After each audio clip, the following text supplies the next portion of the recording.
Hi everyone, and welcome to my TED Talk video. My fellow students, we are at a crisis right now, and we must look at each other with respect and remorse for what I'm about to tell you.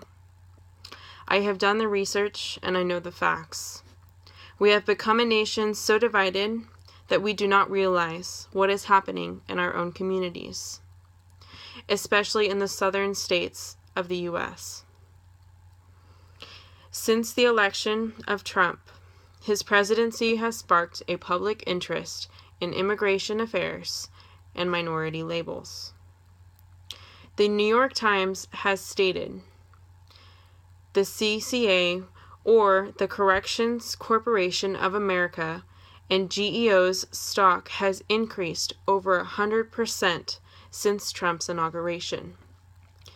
The private prison systems no longer linger because of the new fight to divide our country and build a wall. The election has sparked public interest on the perception of crime-ridden cities and uncontrolled violence. The U.S. prisons have already been in crisis, where the level of overcrowding is unprecedented.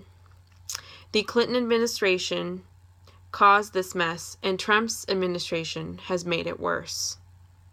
The U.S. rates have consistently been between 4 to 8 times greater than those of other nations.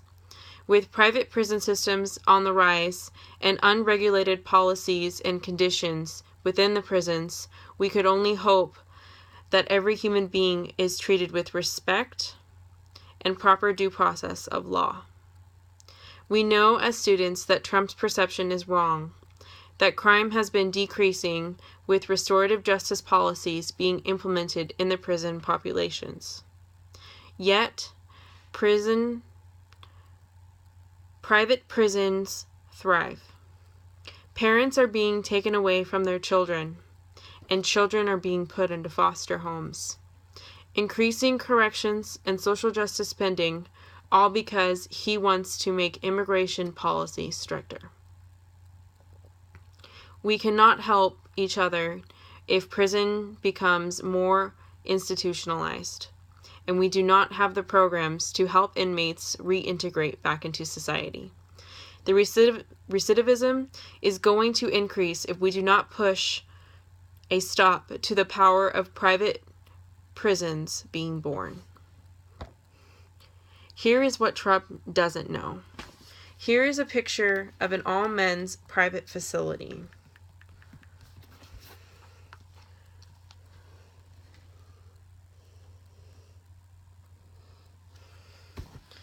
There is disproportionate representation of minorities in prisons, which is a major cause of so many social depressions on minorities in the United States. The 14th Amendment was signed over a century ago, and we still discriminate each other for who we are and what we believe. The racial profiling does not stop. This will only be a minor effect of what will come in our private prison systems. Children are without their mothers and fathers. Private prisons will give incentives to make profits off of other people's freedom, and basic human rights are denied. The due process of law takes so long, men can serve their sentence while awaiting trial. Finally, inmates in overcrowded prisons become just a number and have psychological effects such as dependency on institutional structure, depressed, alienated, isolated, and incorporated to prison norms. These prisons do not have enough staffing, facilities, or proper training to have this many inmates.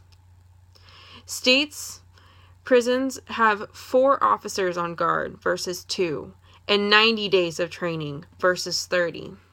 Shane Bauer and his documentary of Wynne in Louisiana, a private prison, explained how the prison was charging inmates for state-funded supplies and their low maintenance on facilities. We saw how profits become more important than the well-being of people.